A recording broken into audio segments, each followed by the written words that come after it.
നമസ്കാരം മാന്യ പ്രേക്ഷകർക്ക് കേരള ജ്യോതിഷത്തിലേക്ക് സ്വാഗതം.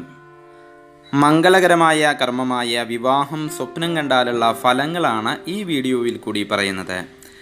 തങ്ങൾ വിവാഹം കഴിക്കുന്നതായ സ്വപ്നങ്ങൾ നിരവധി പേർ കാണാറുണ്ട്. അങ്ങനെ കാണുന്നത് വളരെയധികം ശുഭമാണത്രേ. പക്ഷേ അത് വളരെയധികം വ്യക്തമായി തന്നെ കാണണം. അല്ല എങ്കിൽ അത് അശുഭ ഫലങ്ങളും പ്രദാനം ചെയ്യും. താൻ വിവാഹം കഴിക്കുന്നത് വ്യക്തതയോടുകൂടി കാണുകയാണെങ്കിൽ വിവാഹമോ പ്രണയമോ സൗഹൃദമോ ഉൾപ്പെടെയുള്ളതായിരിക്കുന്ന ഏതെങ്കിലും ഒരു നല്ലൊരു ബന്ധം തുടങ്ങുവാൻ സാധ്യതയുണ്ട് എന്നുള്ളതിൻ്റെ സൂചനയായി അതിനെ കണക്കാക്കാം. എന്നാൽ അവ്യക്തമായിട്ടാണ് വിവാഹം കഴിക്കുന്നത് സ്വപ്നം കണ്ടത് എങ്കിൽ ആരോഗ്യ പ്രശ്നങ്ങൾ ഉണ്ടാകും. കൂടാതെ മരണവാർത്തയോ മറ്റോ കേൾക്കേണ്ടതായിരിക്കുന്ന അവസ്ഥയും വന്നു ചേരും.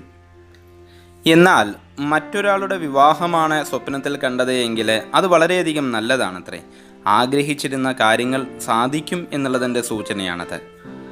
ആരുടെയെങ്കിലും കല്യാണത്തിന് താൻ എന്തെങ്കിലും സഹായം ചെയ്യുന്നത് പോലെയാണ് സ്വപ്നം കാണുന്നത് എങ്കിലും അതും ഗുണകരമാണ്.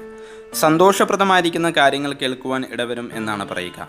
കൂടാതെ തടസ്സത്തിലുള്ളതോ തർക്കത്തിലുള്ളതോ ആയിരിക്കുന്ന കാര്യങ്ങൾ അനുകൂലമാകുമെന്നും സൂചിപ്പിക്കുന്നു. വിവാഹം കഴിഞ്ഞ ഒരു വ്യക്തി താൻ വീണ്ടും വിവാഹം കഴിക്കുന്നതായി കണ്ടാൽ അത് ദോഷഫലമാണ്. ആരോഗ്യപരമായിരിക്കുന്ന പ്രയാസങ്ങൾ അനുഭവിക്കുവാൻ ഇട കാണുന്നുണ്ട് എന്നുള്ളതിൻ്റെ ഒരു സൂചനയാണത്ര ഇത്. ഒരു സ്ത്രീയെ ബലാത്കാരമായി താൻ പിടിച്ചുവലിച്ചു കൊണ്ടുപോകുന്നതായി സ്വപ്നം കണ്ടാലും അത് നല്ലതല്ല. വലുതായ എന്തോ ആപത്തിന് സാധ്യതയുണ്ട് എന്നാണ് അതിൻ്റെ ഫലം.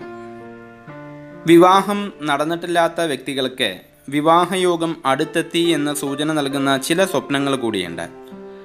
അതിനെ വ്യാഖ്യാനിക്കാം. മനോഹരമായിരിക്കുന്ന പൂന്തോട്ടം, ചെറുനാരങ്ങ, സ്ത്രീ പുരുഷന്മാരുടെ ചുണ്ടുകൾ, താറാവ്, അരയന്നം, പ്രേമലേഖനം ലഭിക്കുന്നത്, മനോഹരമായ ചിത്രങ്ങൾ, മുത്തുമണിമാല, സ്നേഹിക്കപ്പെടുന്നത്, പാദങ്ങളിൽ പുതിയ ചെരുപ്പിടുന്നത്, അപ്സര സ്ത്രീകളെ കാണുന്നത്, ഇതൊക്കെ തന്നെ വിവാഹം അടുത്തിരിക്കുന്നു എന്നുള്ളതിൻ്റെ സൂചനയാണത്രേ. തനിക്ക് ആരോ ഒരാൾ ഭൂമി ദാനം തരുന്നതായും താനത് കൈകൊണ്ട് വാങ്ങുന്നതായും സ്വപ്നം കണ്ടാലും സൗന്ദര്യമുള്ള പങ്കാളിയെ ഉടൻ ലഭിക്കും എന്നുള്ളതിൻ്റെ സൂചനയായാണ് കണക്കാക്കുന്നത്. നന്ദി, നമസ്കാരം.